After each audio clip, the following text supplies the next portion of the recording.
Xeipaia daukagu hemen, algortarra, beste gauza askoren artean bertsolaria ere bai, itzultzailea, momentu honetan irakaslea, eta ez dugu esango Andonik besteko ibilbidea daukan bertsolaria denik, baina tartean badago Bizkaiko txapelen bat, orduan ez da ibilbide makala izan. Gainera luzea da, Xabik oso gaztetan hasi zen bertso munduarekin kontaktua izaten, orduan badauka ibilbide bat, orain arte. Hortik aparte, Andonirekin esan dudan moduan, Xabi ere beste arrazoi batzugatik ekarri dugu ona, lehen aipatu du ondo, Erasmusa da Xabi, Gasteizen Erasmusa izan zen. Itzulpengintza ikasi zuen hemen fakultatean eta 4 urte? Eman zituen hemen Gasteizen, eta 4 urte horietan lotura estua izan zuen Gasteizko eta Arabako bertsolaritzarekin eta bertso mugimenduarekin. Bai, Alabedi irratiko bertsoki irratsaioaren bidez, bai bertso eskoletan. Orduan ez da, inguru hau ez da arrotza beretzako. Eta hortik aparte, Xabi algortakoa da eta ikuspuntu soziolinguistikotik, horrela esan da, Arabarekin eta Gasteizekin antzekotasun batzuk izan ditzake. Ez dakit, onartzen duzuen erdalgunea deitzea zuen inguruari, bueno bai, derrigorrez. Erdalgunea da eta algortako bertso eskola, gaur egun hainbesteko indarra daukan bertso eskola hori, erdalguneko bertso eskola bada, erdalgunean sortutakoa, eta bere ibilbidea egin duena hemengo bertso eskolaak bezala. Orduan, eukiko ditugu puntu komun batzuk. Bueno, besterik gabe, berari emango diogu hitza eta abese prestatu duen gaur. Ondo. Eskerrik asko. Eskerrik asko lehenik eta behin, batez ere zuei ez nik gonbidatzeagatik, baizik eta gogo eta egitearren. Atzerrian bizi izan naiz azken aldian, baina ona begira askotan. Eta aukera izan dut behin baino gehiagotan, interneten bidez, hemen bertsolaritzaren inguruan gertatzen diren, edo gertatu izan diren, eztabaiden berri eta halakoen berri izateko. Uste dut, azken boladan, esango nuke aurreko hamarkadaren hasieran batez ere, bertsolaritza askoz ere mugimendu gogo eta zaleagoa zela, eta etengabe bere burua birsortzen eta izaera sokratiko pixka batekin etengabe zalantzan jartzen zuen mugimendu bat zela, eta azken boladan ematen zuen gauzak nahiko garbi zeudela, eta ja inorketzeukala ezertan zalantzarik, eta pozgarria da, behintzat, oraindik gauzak hain argi ikusten ez ditugun nontzat, jakitea gogo eta horrek baduela jarraipena, ez? Beraz alde horretatik izaten segitzeagatik zuei eskerrik asko eta zorionak, eta parkatu, nire gogoetak hain zuzen ere aukeratu dituzuelako, eta zuekin partekatuko ditudalako. Eta hasteko, nik kontatuko nizueke, eta izenburua kaso esplikatu beharko dut, atzo berriako kazetariak deitu zidanean da esan zidan, Euskal Dimentsiorako ate interestelarrak. Esan zidan, pomposoa, ez? Eta, bueno, nik esan nio, nik hasieran Stargateak pentsatu nuen esatea, baina idatzi nuen eta Wordeko zuzentzaileak gehiegi markatzen zuen, eta ez dakit komenigarria zen, baina arrazoia azaldu nion. Aspaldi da idatzi nuela artikulu bat esanaz, Euskal Herrian bi dimentsio daudela, Euskalduna eta Erdalduna. Biak elkarren gainean, baina biak elkarren gandik oso urrun. Oso urrun. Hain zuzen ere, batzuetan fantasma batzuk ikusten ditu, dimensio batean dagoenak, beste dimensioko fantasmak ikusten ditu. Eta orduan enteratzen da adibidez, bere auzokidea, justo azken solairuan bizi den kalbo hori, berso no sekea dela, eta gainera irabazi duela, eta oye, que no me he enterado de nada, pero que muy bonito me ha parecido.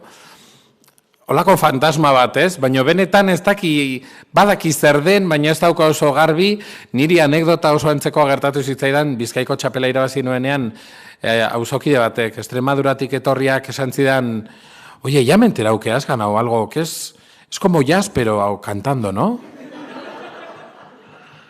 Claro.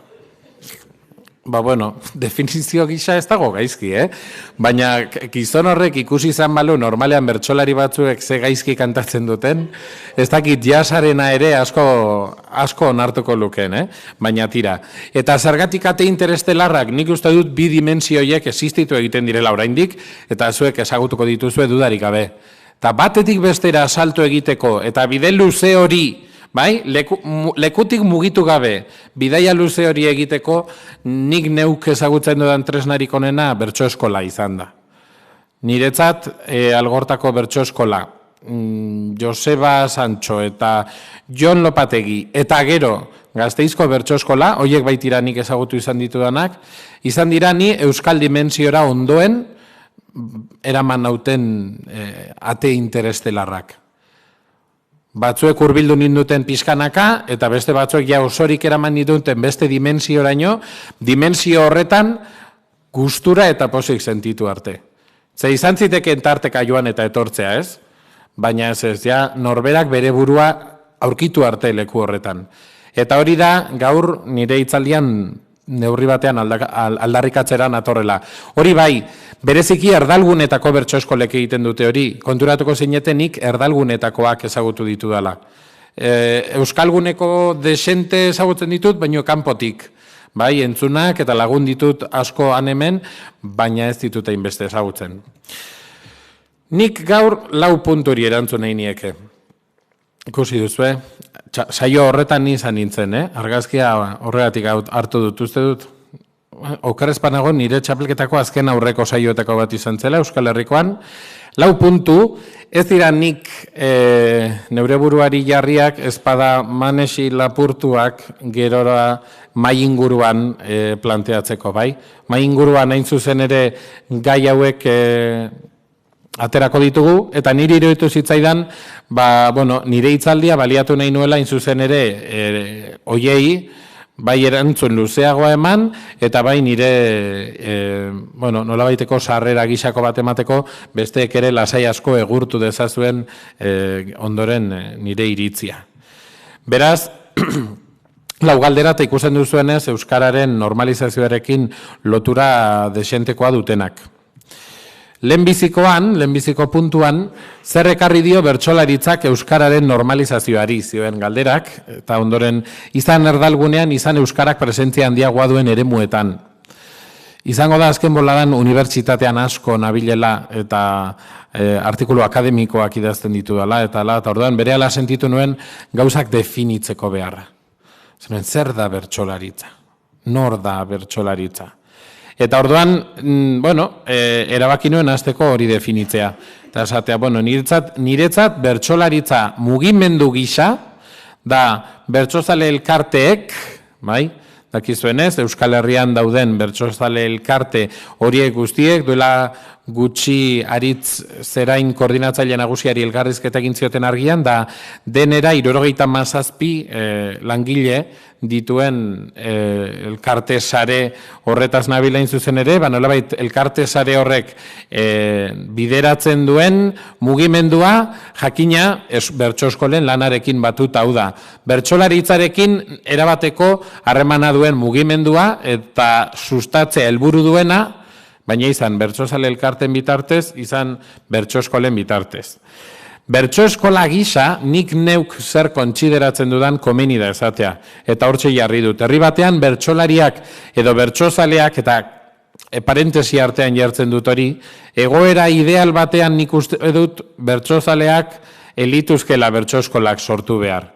Baina ez gaude egoera ideal batean. Eta Euskararen normalizazioari buruz, gabiltzaizketan oraindik horrek esan nahi du, Euskara oraindik anormala dela, eta normal batzuk garenez, bertsozaleak guk geuk ere sortu beharko ditugu.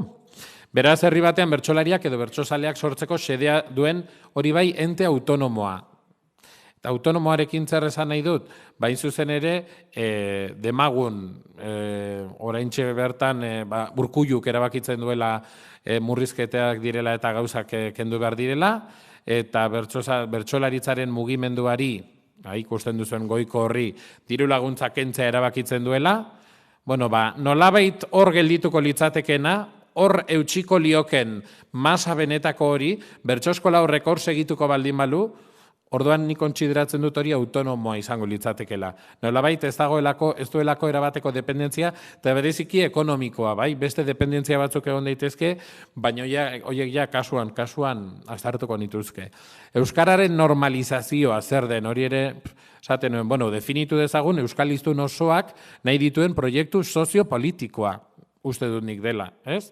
Izan iragan okerrago bat izan dugulako, izan hizkuntza politika dagoelako tartean, eta politika batzuk aplikatzen direlako, eta borondate bat dagoelako. Ze besterik gabe, hizkuntzari utziko bagenio aurrera egiten, suposatzen dut hemendik 100 urtera denok txineraz hitz egingo genukela, eta txinotsu hori berriz izango zen txapeldon, orduan bezalaxe.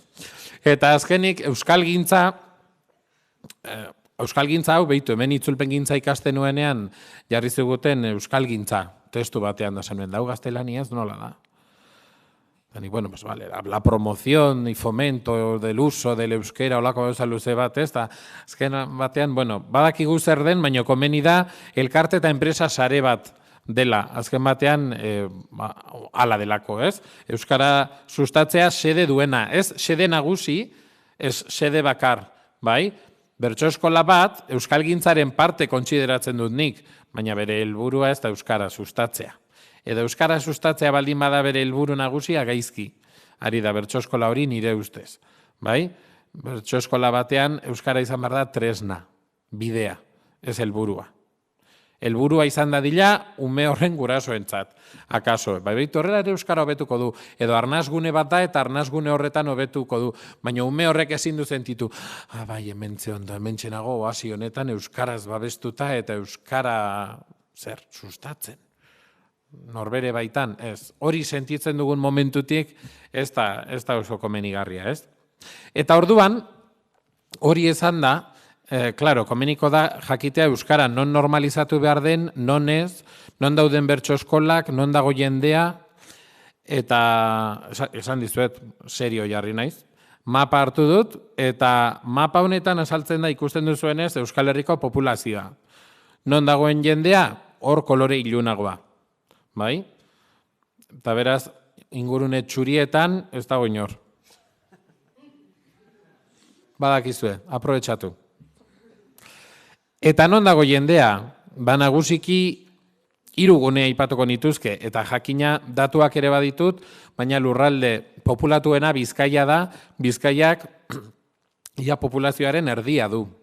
Bai? Euskal Herri osoaren ia populazioaren erditik hurbil dago, 1.100.000 eta 200.000 biztanle inguru. Baina jendea non dago, nagusiki hemen. Bai? Hiriburuetan, hain zuzen ere. Donostian, Bilbon eta Gasteizen. Hor ikusten duzue kolorea, eta nabarmen nola gainera kolore hori zabaldu egiten da, badaude identifikatu daitezken bailara batzuk, bai Gipuzkoan bertan, esango nukenik, eta Iruña ere non dagoen nahiko argi ikusiko duzue. Baina nabarmen jende kopuru aldetik nik uste dut, eta hala da berez, datuek hala diote, hor dagoela jendea. Non daude euskaldunak? Euskaldunak daude, batez ere kolore gorria eta naranja agertzen den tokietan, bai? Beraz, horrek esan nahi du, lehengo geziak gogoan hartzen baldin baditugu, zehazki geziak dauden tokietan ez dagoela euskaldunik. Bai? Beraz, oso datu garrantzitsua gaurko mailingururako eta hitzaldirako, bai? Azken batean, erdalgunetako bertso eskolak aipatzen baldin baditut, ja hasi behar dugu hori, normala da kuadroetan edo afixetan eta paneletan jartzea basamortu bat. Eta basamortuaren bukaeran aulkia. Gogoratu dut gainera, gure bertso eskolari, Algortako bertsolari eskolari egin zioten lehenengo artikulua, Uribe Kostako aldizkarian, duela 25 bat urte izango zen edo, eta izenburua, 20 bat urte, eta izenburua zuen basamortuko loreak. Beraz, ematen du oasi, basamortu, arnazgune, erlazio hori izango da ez bakarrik metafora erabilia, ez bada horrelako sentsazio bat ere badagoelako, ez? Eta beraz, datu garrantzitsua dena da, bertso eskolak sortzen direla, akaso berezkoa ez duten inguru batean. Nik neuk ulertuko nuke bertso eskolak sortzea ingurune euskaldunean. Baina euskara indartsu ez dagoen tokia bertso eskola bat, ez dagoen tokian bertso eskola bat sortzea izan behar da intentzio bereziko alegin bat. Ez da nahi gabe sortzen den perretxikoa hori. Bai? Eta hori zehazkik adierazteko 3. mapa. Hau da, Euskal Herriko Bertsozale Elkarteen bertsoeskola.com webgunean aurki dezakezuen mapa, une honetan Euskal Herrian dagoen bertso eskolen kopuruari buruz. 125 bertso eskola daudela esaten du mapak, eta sinestuko du nahi duenak, baina nik ez. Garbi esaten dizuet, baina hori ezinezkoa da. Bestela, Andoni lehenago jubilatuko zateken. Eta hain zuzen ere, datu hori ikusi nuen, eta izan liteke, karo, zergatik. Egia da, badagoela ulertzeko modu bat, eta da, bertso eskola kontsideratzen baldin badugu, ostiraletan, soziedadean afaltzeko gelditzen den lagun kuadrilla bat ondoren bertso sortabi kantatzen dituena, bale. Orduan igual, 125 zoro kuadrilla egongo dira Euskal Herrian. Baina benetan niri interesatzen zaizkidan bertso eskola, bai, nolabaiteko ikaskuntza hori bertsoekiko xedea duena, ez da, hori izango nire ustez. Eta mapa honetan, zehazki azkarra saltzeko, esaten du Araban 11 bertso eskola daudela, Bizkaian 27, Gipuzkoan 70, Nafarroan 15 eta Iparraldean 12. Konprobatzeko hori nire begiekin, da ikusteko, noan ni hauei aurpegia jartzera, Bertsolari aldizkariak 2008an atera zuen bertso eskolei buruzko monografiko bat. Bai, olako totxo izugarri bat, ze argazkilariari asko pagat, oso ona da argazkilaria, eta orduan argazki asko sartzen dituzte, eta orduan konprobatu dut, goazen ikustera, ea zenbat aldiz agertzen diren 125 talde ezberdin. Eta, ez daude inbeste. Bai, Araban, identifikatzen denagatik, hor behintzat 6 talde daude, 6 bertso eskola, Gipuzkoan 70-tik 29, baina ez dira agertzen, Bizkaian 27-tik 14, Iparraldean 12 zeuden eta 12 daude, horrek badu azalpen bat, baina 12ak daude identifikatuta eta 12 agertzen dira iruditan, eta Nafarroan 15 daude mapan eta 10 argazkitan. Eta nik neuk ezagututa eta jakinda, bai, bertso eskola honetan, hau dago, eta hau egiten du, eta talde hau dauka, eta hau da irakasle eta hauek da biltza, hau da, nik neuk ezagutzen ditudan taldeak, eta orduan hau da datu ez zehatzena, baina nik neuk esango nuke, eta Araban erran inteke, 4 bertso eskola ezagutzen ditut nik, Bizkaian 6, Gipuzkoan 16, Iparraldean 4, eta Nafarroan 5. Eta honekin akaso gaur berrian agertzen zen galdera bati zeharka erantzuten diot, galdetzen zidan kazetariak. Baina bertso eskolek ere ze eragin daukate euskararen normalizazioan. Oso gutxi dira, oso jende gutxi dute. Zanik bai, ados. Kontua da, kasualidadez bertso eskoletatik pasa diren horiek guztiek gero, non amaitzen dute, ze denak ez dira bertsolariak. Eta izugarria da, nik zardakit, hartu telebista, hartu prentsa, eta esan, hau bertso eskolan ibili zen, hau ere bai.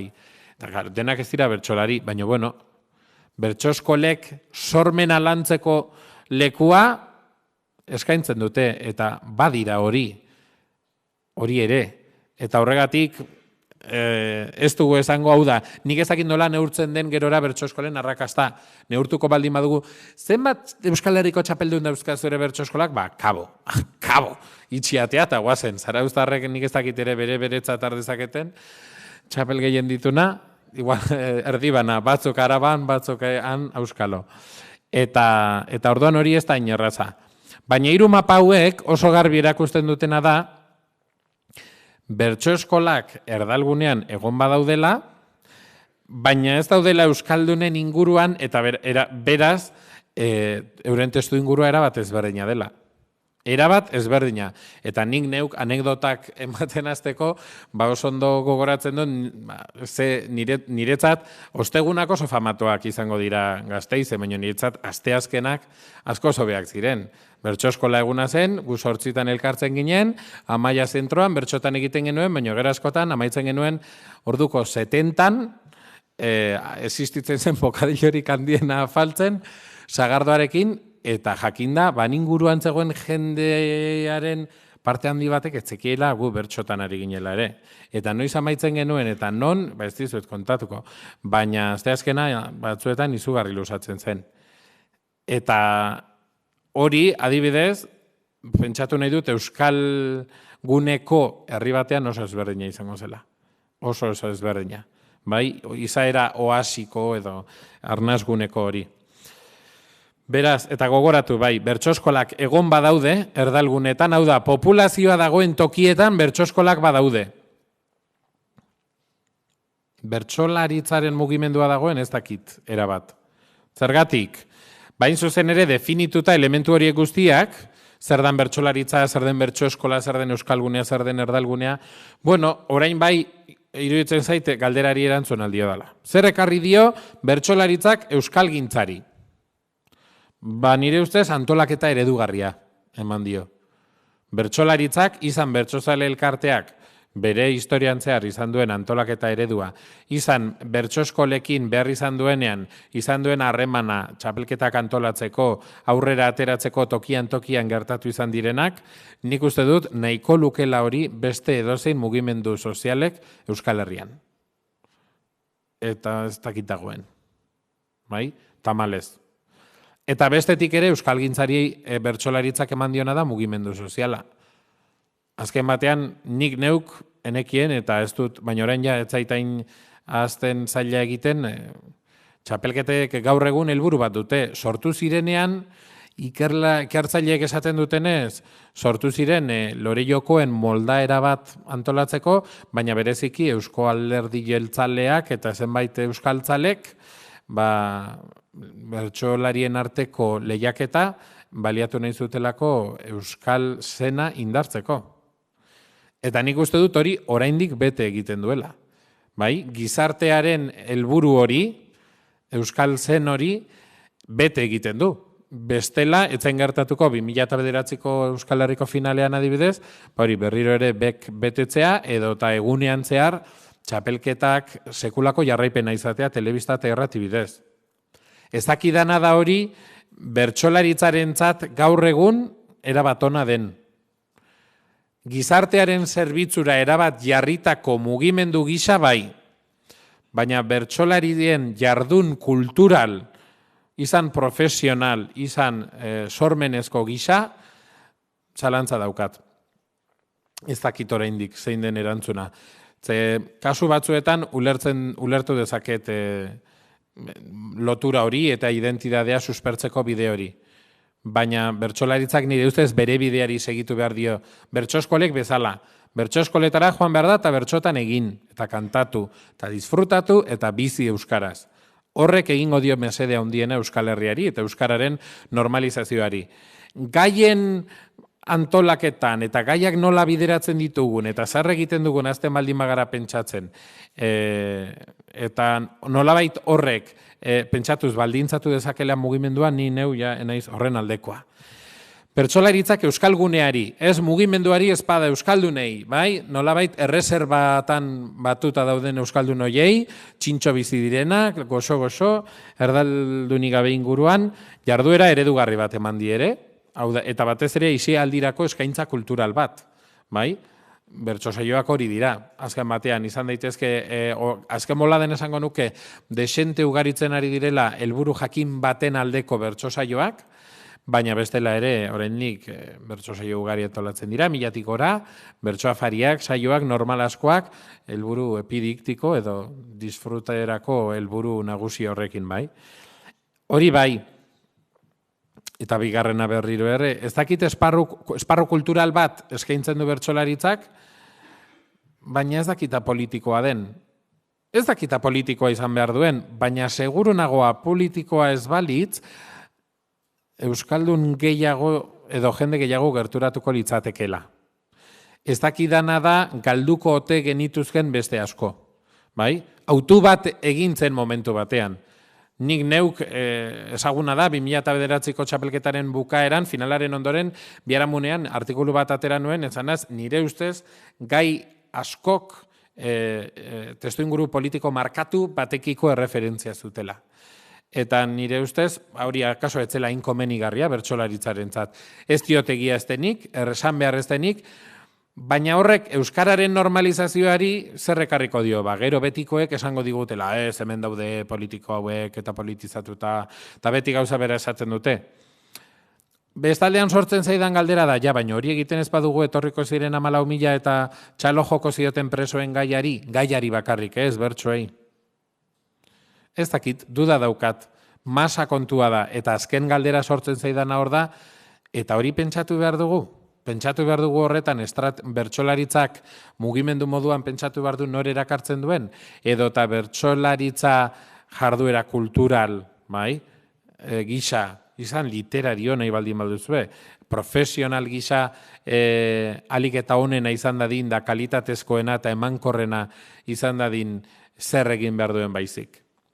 Ez dakit.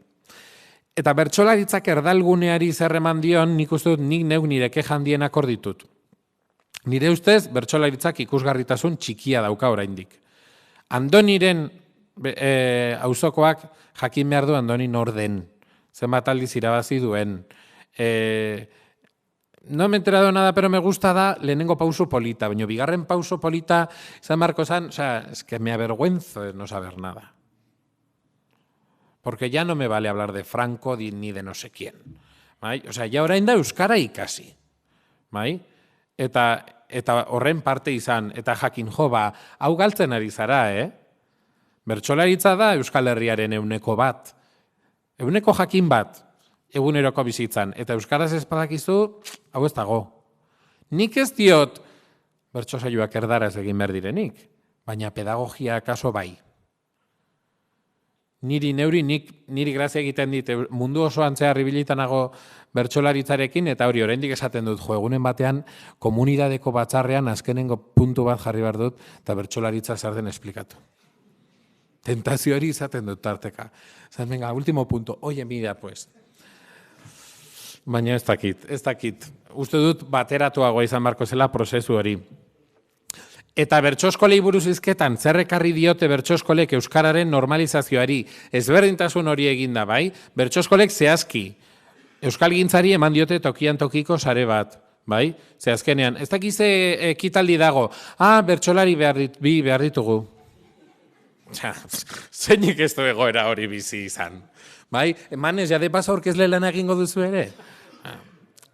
Argi dago, masa horren parte garela. Eta masa sozial bat ere eskaintzen dugula neurri horretan.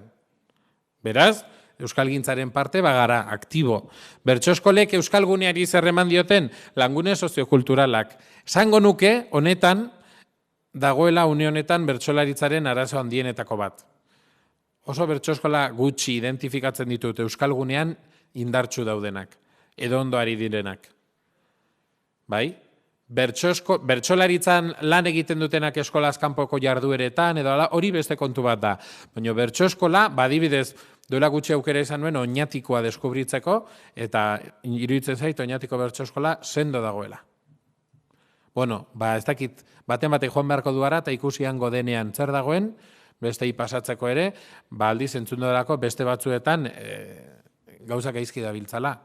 Eta akaso orain ere, ez dakit, erdalgunetik egin beharko dugu, baina nire ez funtsezkoa da euskalguneko bertsoskolak sendo egotea. Eta bertsoskolek erdalguneari finean zer eman dioten euskal hiztun osoenak eratzeko arnasguneak. Benetan uste dut, eta hala bizi izan dut nik, euskara eskolan ikasten duenak, euskaldun izan liteke, eta euskaraz biziko da, eta baina euskal hiztun oso, benetan sentitzeko eroso, ezberdintzeko zenbait erregistro, lasai ibiltzeko euskal munduan barna, karneta bertsoskolan lortu daiteke. Ez da erraza baino lortu daiteke. eta euskal dimentziorako sarbideak dira benetan. Eta ez diot nik bakarrik, planteatuko dizuet euskararen normalizaziorako planteatzen den parametroetan. Euskararen normalizazioan, hizkuntza ekologiaren baitan, planteatzen den printzipioetako bata subsidiaritate printzipioa. Hau, euskararen erabilera arruntean, tokian tokiko hizkuntzak egin dezakena ez dezala edatuago batek egin. Hori da gaur egun eskoletan adibidez planteatzen den kontzeptu bat, euskarari esleitu behartzaio funtzio jakin bat, eta funtzio horri eutxita beti euskaraz egingo da funtzio hori. Bai? Eskolan umeek ezakize azken orduko ebaluazioa egiten baldin badute euskaraz, euskarak hartzen baldin badu balio hori eta euskarak eukiko badu beti, hala izango da. Bertsolaritzak de facto zeukan hori, intrinsekoa da gure kasuan. Ez dago besterik, ez dago ez aukerarik. Berez, bete egiten du ja hori, beste leku batzuetan oraindik pauso dena. Hemen ezinbesteko baldintza da. Euskara da bidea, ez helmuga.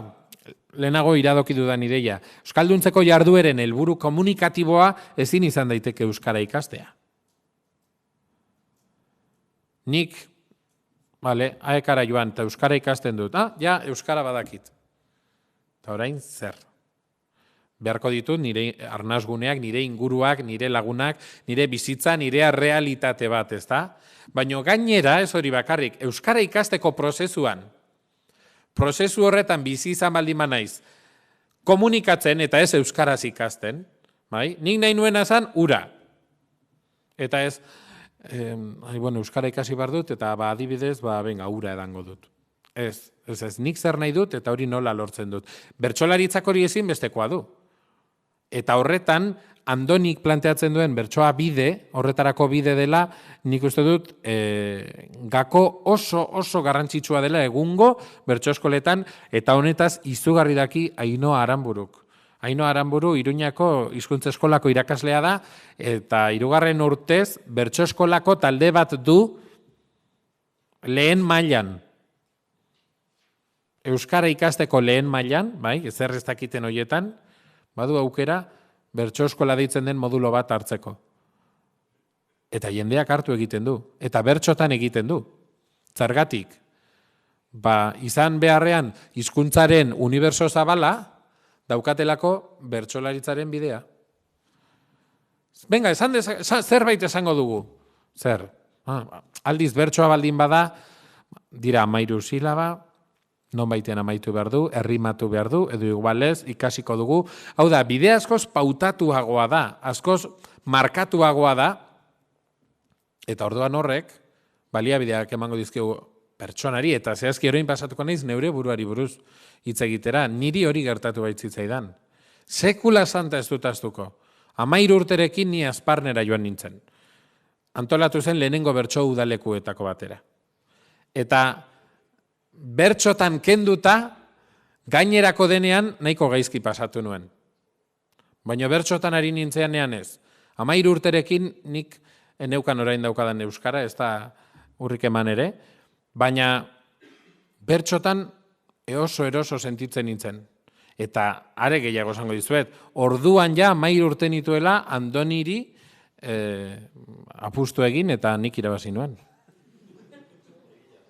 Horregatik esaten dut berriz zertarako. Baina, hala da, esan nahi dudana da, niri orduan zer gertatzen zitzaidan. Bertsotan egiteko euskara zeintzen, erregistro hori, ari nintzen ikasten. Eta gainera ikusten nuen hori erregistro hori zala euskara, eta euskara ona. Bai? Orduan, nik banekien bertso bat egiteko, bai, arreta hitzarekin adibidez, ipini arreta. Zenbat aldiz, esango nuen nik hori 8 txiki batean. 6 silaba dira, eginda dator.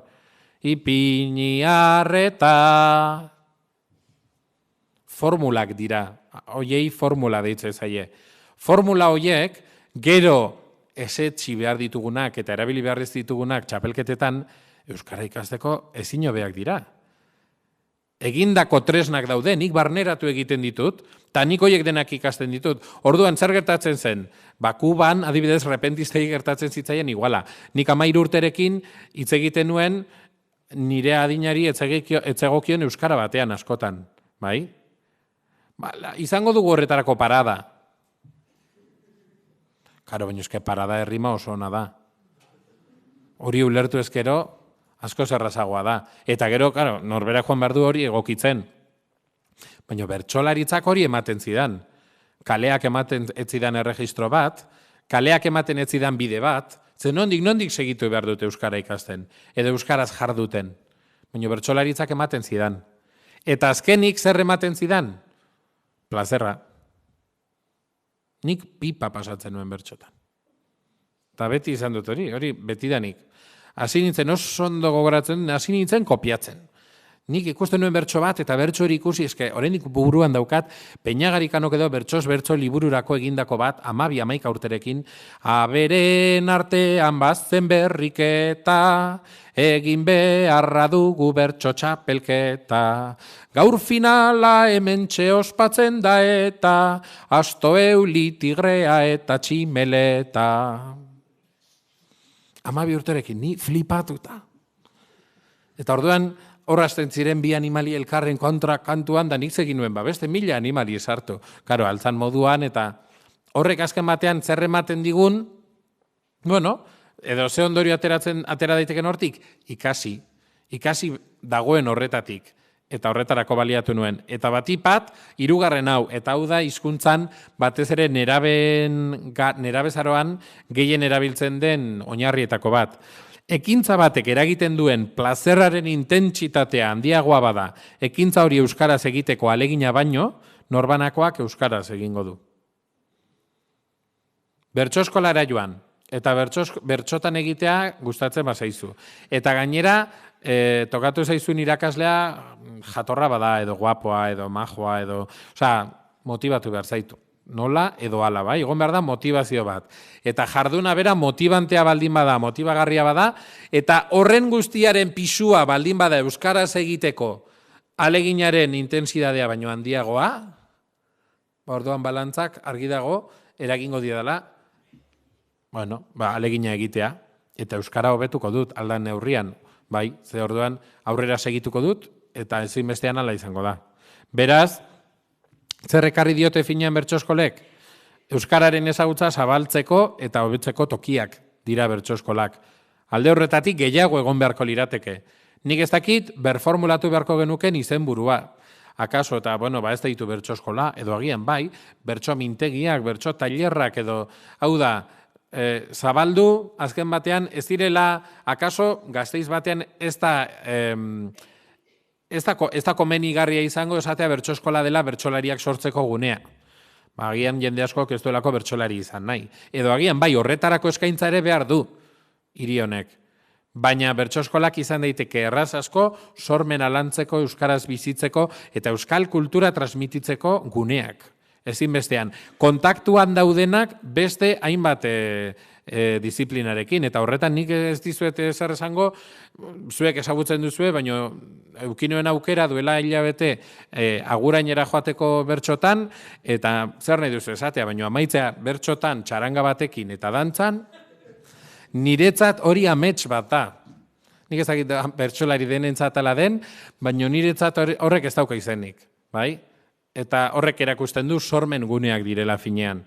Euskararen erabilera esanguratsua bultzatzen dute, hain importantea dena. Ez, geldituko gara, bestean behin kafe bat hartzeko eta euskaraz hitz egiteko. Ez. Igual bai, maite mindutuko zara, edo ez dakiz zein izango da, edo izango duzu helburu bat, baina helburua ez da dile izan euskara.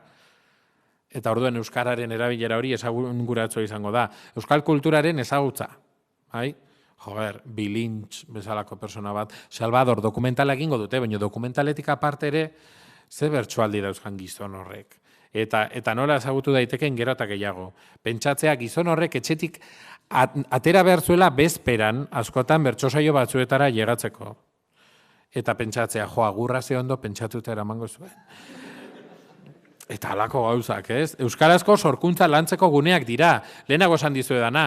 Jende asko dago bertsolaria ez dena, baino bertsoskolatik pasatu dena. Eta zerbait landuko zuten. Euskarazko eragile aktiboak. Hori, aurkezleak, eta bar. Bai, masa sozial horren parte direnak gero. Azken batean, zenbat aldiz gertatzen da Eta orain gurekin izango dugu, niri gertatu zitzaidan adibidez, askapenarekin da Rubenekin. Ruben Sánchez, askapena eta. Beitu, beste Ruben Sánchez bat egongo da, eta, ez, berdina da, eta, bera da, beitu, eta hau ere hemen dago, bai? Azken batean ematen du, gogo hori, gogorrek ez dauka mugarik, eta orduan traspasatu egin daiteke. Eta batetik, eta azkenik, Euskal Dimentsiorako sarrerak dira, bai? Hor bertan daudenak, urrun, ematen du, bidaia oso urrunekoa dela, baina gero azkenean konturatzen zara hemen zaudela berriz. Eta hau dela Euskal Dimentsioa, ez? Eta horregatik esaten izuen, hemen guau egiten ari gara, eta gero aterako gara aurkituko dugu pertsona bat, eta ez du jakingo hau existituko denik ere. Ez da bertsolaritza zer den, bai? Badugu lana, hoientzako ateak sortu behar ditugu. Gutxi daude, baina niretzat bat bertsoskolak dira. Eta orain azkarrago joango naiz lasai, bai, ikusi zaitiotea. Horregatik, bigarren hau egin dut, ekarri dut prestatuta ja etxeko landa guzti. Bigarren galdera Manesek egiten ziguna zen, EBPN-etan zarleku izan dezake bertsolaritzak. Banik hartu dut EBPN-a zuzenean, orain indarrean dagoena, eta atera ditut nire ustez, interesgarriak izan daitezken puntuak. Bai, azken batean, eta hor dauzkazu gainera puntuak adierazita, Beraien garapena irakurri nahi baduzue, 2.2.3.2 da helduentzako, eraguzietako, ikastarot eta ekimenak antolatu euskaraz. Hau da, gaur egun bertsolaritzak badu, lekua Euskara Bizi Berritzeko plan nagusietan, eta izan behar du ezinbestean, hor dauzkazue hainbat aukera, batzuk akaso hain ohikoak ez direnak, nik azken aipatuko nuke, publizitatean euskararen presentzia bultzatu. Duela gutxi egin du Euskal Herria esneak. Bertsoa egin du, Gorka Ostolazaren bertso bat hartu du, Josarra Gartzia kantatzen du, dana etxean gelditzen da azkenean, baina, bertsolaritza izan zen horretarako bide. Akaso orain ezin daitekela izan? Ez dakit. Baina, behintzat bertsolaritzak baduela horrekin lotura zuzen bat, niretzat argi dago, eta gainerakoetan ikusten duzu aurrentzako ekintzak antolatu, dagoeneko berez egiten dena, akaso ez behar beste, bertsudalekoak jadanik antolatzen dira, eta sekulako jende pila biltzen dute beti, sekulako itxaron zerrenda izaten dute, eta akaso antolatu beharko lirateke gehiago, eta hor bai, gainera, gune ezin hobeak dira, erdalgunetako eta euskalgunetako umeak elkartzeko. Eta konturatu daitezen, iparraldeko, niri gertatu izan zait, Oiongo eta Jatsuko umeak izan bertsudaleku batean, eta hor, argi dago, hor inoiz ere ez duzu esan behar, euskaraz! Automatikoa da, ez dago beste modurik elkar ulertzeko, bai? Orduan aukera hori badugu. Eta niretzat, Euskal Herria garbi izango dizuet, Euskal Herria inoiz gertatzen baldin bada izate moduan, gertatzen da kometa jalei bezala 96 urtean behin, hemen da urtean behin, baina da Euskal Herriko eskolarteko bertsolari txapelketako finalean. Urtean behin egiten da. Eta ara joan behar da, eta hor bai, pentsatuko duzu zuek ez daukazuela barruan filologo bat, baina atera egingo da. Ze, egun horretan entzuten da Euskal Herria. Entzuten dena da Euskal Herria. Ez dakidana da, eta hori da gero planteatuko dudan galdera, zein den hoietatik guztietatik, entzuten diren euskaratatik, zein den kanona. Zein dagoen erdigunean, zein den obeste maldin bada bat bestea baino, baina hor behintzat badago. Aurrera eginda, hau gehiago interesatzen zaidalako, 3. galderak zioen, erdalguneko bertsolaritzak badu bereizgarri propiorik? Bai, dudarik gabe. Nire ustez bereizgarri linguistikoak ditu eta bereizgarri kontzeptualak. Bai? Bereizgarri linguistikoak zergatik? Enoenik esan, Andonik Kike Amonarizek eta Joserra Gartziak euskararen kalitatearen txostenean baizik, euskarak 3 gradu ditu, eta izan daitezke zuzena, euskaltzaindiak agintzen duena, euskararen zuzentasuna ala da, eta kitxo, jatorra, horretarako ematen du baserri bat behar dela, ezinbestean edo. Beti galdetu izan dudanean honengatik beti da, hau da nola, zeuen baserrian zelan eitzen zan holan. Guk ez dugu inoiz baserririk euki. Eta baserria orain erosita ere jaberandu da, zen lehen euki behar zen. Hau da, nola, euskara jatorra da, nola egin den betidanik etxean, bai? Nola esan izan den hori beti, eta hirugarrena da egokia. Euskara izan daiteke egokia testuinguruaren arabera. Falta den pieza hori bilatzen dugu, testuingurua kontuan hartuta, eta euskara egokiena erabiltzen dugu. Erdalgunetako bertso eskolek zer eskaintzen diete? Hiru euskara hauetako zein eskaintzen diete bertaratzen direnei? Zuzena neurri batean pentsatu nahi du norberak ekarriko duela etxetik, gainera aurreko legegintzaldian soek erabaki zuen oparitan ematea euskara ziurtagiriak, karrera amaitzen duzunean edo batxilergoa, beraz ja denak gara euskaltzain potentzialak. Baserriarena zer? Non lortzen da euskara jatorra? Nik neuk esango dizuet, nik bertso eskolan lortu nuen. Sekula ez dut astuko lopategiren lehenengo zuzenketa. Jon, azten naz, Ez, hasiko naz. Horrendik bertsoa nuen bota eta ja hankasartzen. Baina hala da. Zergatik, bertsolaria beti ikusi izan dugu euskararen eroale on bikain maitagarri hori, Eta purua, eta ez dakit, hain hona da, eta hain euskaldun, edo behintzat itxura hori eman izan diogu. Eta 3 gradu horiek daude, eta gero nik, bereizten ditut 3 euskara mota. Goenkale, Guazemank eta Guazen. Bai? Goenkalekoa da euskara zuzena, bai? Zinez zuzena, esan genezake gaur nik nolabait hemen erabiltzen dudan hori, Wordeko zuzentzaileak behin ere markatuko elukeena alegia. Guazemank ikusten duzu ez zer den. Zehazki nik deitzen diot pixka bat ponposoago euskara eredu normalizatzaile kualitatiboa. Bai, euskara kalitateen arabera banatu egiten dut, esaten du euskalkia ona da, kalitatezkoa da, beraz euskalkiari bidea emango diogu. Bai, eta orduan euskalkia lehenesten du. Eta 3. da, Goazenekoan ikusten nuen etzala inorketzuela hori pentsatu ondo, zela nahi gabe gertatu zen desgrazia bat, baina ez. Osea, intentzioa zeukan. Eta hango arduradunekin hitz egin da, esan zidaten, Goazeneko euskara dela, euskararen bataz besteko kuantitatiboa. Hartu Euskal Herrian dagoen hiztunen kopurua. Eta kalkulatu nola hitz egingo duten hori xebera. Osea, ez dute ez da txurros asmatuko, hori egia da euskaldunen gehiengo handi batek esango lukela, kontuan hartzen baldin badugu fletxak lehen non egon diren, Geziak lehen non egon diren kalkulatzen baldin badugu, non dagoen populazioa euskaldunak non dauden, baina, claro, euskaldun osoak daude hirietatik kanpo, baina hirietan jende gehiago dago. Orduan, gelditzen den bataz besteko haulakoa da, eta nire galdera da, eta bertso eskoletan ze euskara lortzen da, zer daukagu hemen? Segun, nik neuko esango nizuek algortan zer lortzen dugun. Gure eskualdeak BBK sariketa irabazi du 9 aldiz okerrezpanago. Baina behin ere ez dugu irabazi Bizkaiera onenaren saria. Eta ez dugu irabaziko. Ez dakigulako. Nik sariketa parte hartzeko adina, baina pixka bat lehenago ikasi nuen Bizkaieraz. Beraz, bertso eskolak agian izan daitezke jatorra, euskara jatorra lantzeko leku bat, baina nire ustez, bereizgarri linguistikoa badago.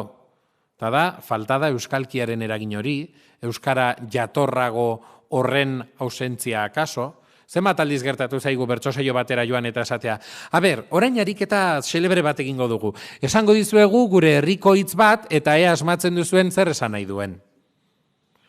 Une hori niretzat benetan esaten dizuet oso frustrantea da.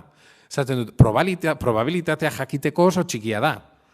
Azkena gertatu zitzaidan amoroton, batza, jarri zidaten, batza.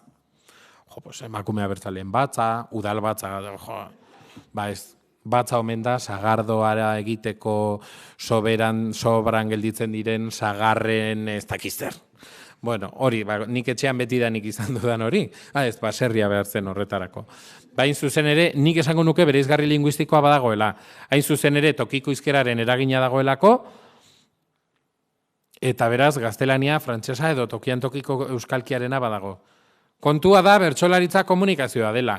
Eta orduan, erdal guneetako bertsolaritzak estilo propio bat baldin badu, nola ebaluatzen da euskararen kalitatea bertsolari txapelketan? gaitasun gramatikala neurtu behar da. Hau da, galdera zehatza da, Arabako eskolarteko txapelketan, Oiongo ume bat eta Aramaioko ume bat elkartzen direnean ofizioka. Neurtzen da beraien euskara? Beraien euskarak eragina du? Ze parametrotan? Bakoitza bere parametroetan? Eta hori Euskal Herriko eskolartekora nola eramaten da? Edo eramaten alda? Edo beti irabazten du ega aterako lukenak? Ez dakit, niri ja pasatu zaita dina. Hauek dira maingururako, Gero gogoraraziko dizkizuet. Eta bukatzen joateko ze bosta marraztu du ja honek, bereizgarri kontzeptualak ere badaude, batez ere, hain zuzen ere gaietan, ala gertatzen delako, badagoelako gero ere erdalgunea ikusi dugu. Erdaldunak nagusiki daude ingurune urbanoetan. Eta aldiz, ematen du euskaldunak ez hain urbanoetan. Beraz, hor oraindik nik esango nuke talka bat badagoela, bai? Eta askotan, nik ere anekdota kontatuko nituzke zientoka. Behin jarri zidaten mainukortarekin gai bat, zuek biak zarete bi idi, uztarri berean joaten zaretenak, gaur bakoitza zuena ezten tokian jarri zaituztete. Karo, banikenekien uztarrian idiak tokia ere baduela, eta ezkerrekoa ezkerrean doala beti. Claro. Orduan, kontuak atera, aldea badago behintzat. Eta amaitzeko estiloarekin, erdalguneko estiloa, esaten dudan estiloa hau zer da, kanona ala periferia. Ze bertsolaritzaren sorrera, bertsolaritza berez sortu, lehenago Andonik esaten zuen, nik maltzurki hitz bat erabiltzen dut, eta da koloniala. Edo misiolaritza nahi baldin baduzu bestela txarragoa da oraindik. Bai, misiolaritza nik zehazki aipatuko nuke iparraldean. Iparraldean, nik uste dut nahiko ezaguna dela, bertsozale elkarteak apustu sendo bat egin zuen, hango bertsolaritza berpizteko, eta pertsona bat jarri zuten zeregin horretan. Bertsoskolak sortzen, bertsolariak sortzen, eta bere fruituak eman du. Ez dago horren aurkakorik esango duenik. Baina hori ala izan zen. Baina eske gainerakoetan, Araban, ez da izango osoan, baina dagoeneko Andonik izenak eta esan ditu. Gure bertsoskolak Gipuzkoarbik sortu zuten. Bai, Bizkaiko mendebaldeia osoan Gipuzkoarrek jarri zituzten abian bertsoskolak. Eta Nafarroa gehienean iparraldeko kasu horiek kenduta, Iruñako bertsoskola berriz martxan da sendo duela ez hainbeste jarri da. Eta tartean daude Baino Aranburu bera ez da Naparra, edo Rosanaka Bizkaitarra dena, bai, badaude bertako lagunak ere, jakina. Baina badu harreman hori, nik galdetzen dut, zergatik da hori ezinbestekoa da eta noiz moztu behar da lotura hori, bai? Eta beraz, estilo hori baldin badago eta kanona edo periferia baldin bada, zergatik ez da inoiz egon bertsolari hiriburutarrik Euskal Herriko txapelketan. Hiriburu batekoa. Zergatik ez da inoiz Arabarrik heldu Euskal Herriko txapelketako finalera, eta zergatik ez da sortu, hau Facebooken jarri zuten gainera, eta nik pentsatuan eukan, da birformulatu dut nahita, zergatik ez da sortu bertsolari hiriburutarrik azken urteetan. Ez da sortu. Hiriburuetatik, eta gora egin duena. Bertsotan ibilita bai, baina esan dezagun bertsolari, hitzetik hortzera hilabetean behin agertzeko moduan.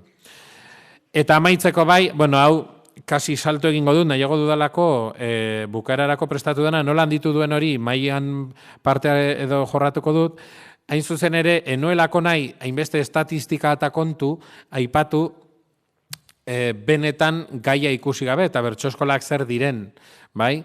Eta batez ere umei begira, nik esango nukelako gaur egun oraindik horrek duela indarra handiena. Eta horregatik, arrebari eskatu nion, gure arreba dabil orain bertsoeskoletan desente eskolak ematen, eta eskatu nien galdetzeko, hau da, zenik esan dut bertsoeskolaren onurak, eta zertarako zer ekartzen duen, baina umeak zergatik joaten dira bertsoeskolara. Eta zertarako, zer espero dute. Nik uste dut horrek pista batzuk emango dizkigula bertsoeskola hori egokitzeko. Eta batez ere, erdalguneko bertsoeskoletan. Eta beraz, hori da, oraintxe dena ondo gertatu baldin bada, erakutziko dizuedana. Soinua ondo dabilen ikusiko dugu. Aproba egingo dugu soinuarekin mesedez, ez dakit soinua hemen jarria dagoen. Oraintxe hasiko da, A ber. Baju xamarre. Hola, ba, oraintxe, eta igual nahi duzue, ondo ikusten duzue, edo argiak kendu olako bat. Nahi duzuena, Hala ba.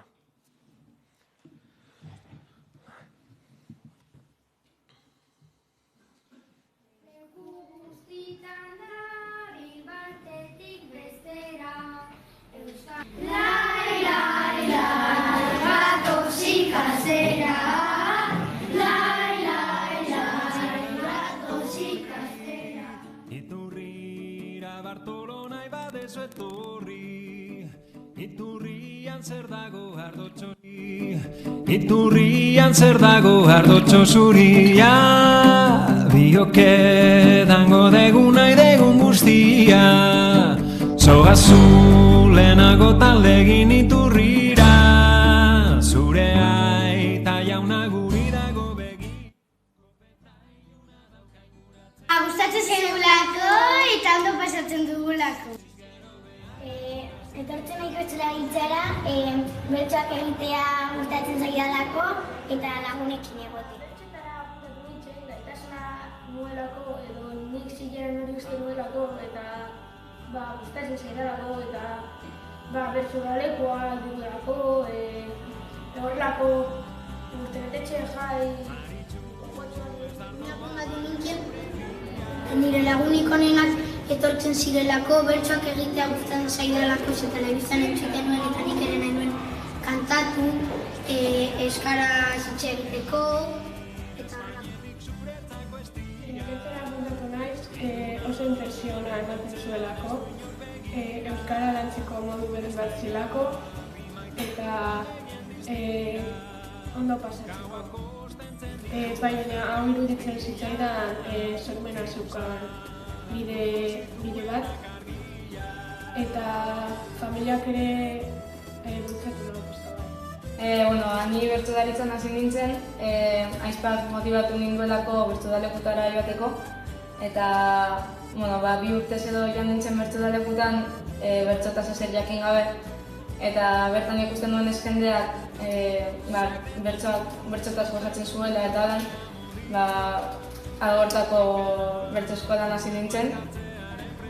Izan zenez bertsolaria ikusi nituen bere bideak eta nik ere nahi nuen izan.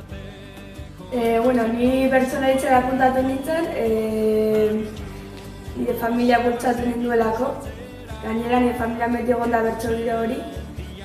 Abestu jendearen aurrean eta kendu dugu lotza. Euskara lantzeko beste modu bat zen. Gainera ikastolara joan da ondo zertortzi dana.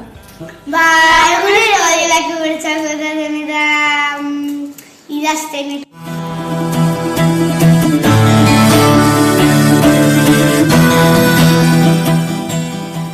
Euskara lortu du, euskara egin gaitasun pila bat. Eta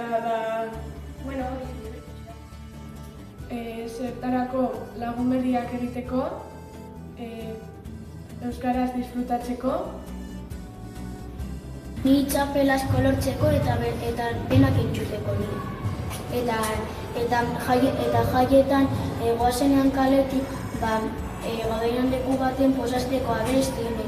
Edo ez dela ikusten dutelako hemengo ingurutan gazteek ez dutela euskara erabiltzen jada eta ikusten dutelako gu garela oraindik euskaraz jarraitzen dugun gazteetako batzuk.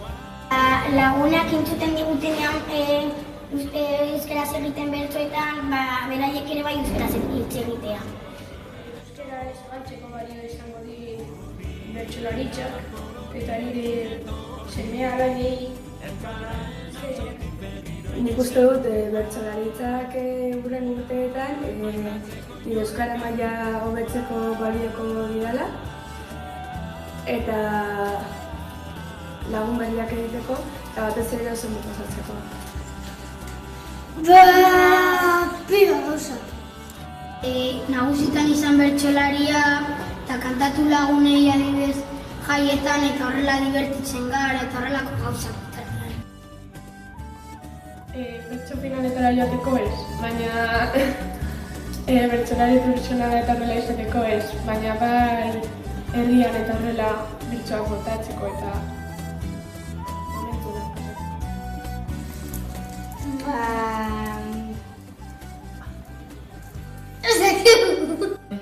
Esan bezala euskara mantentzeko, eta azken finean gu gara, bertsolaritzak etorkizun bat behar du, eta gu izango gara bertako bertsolaritzaren etorkizuna. Nagusitan bezala izatea. Bertsoak egiten hobeto ikastea eta zortziko handiak, zortziko txikiak eta gauza gehiago ikastea. Matu izatea!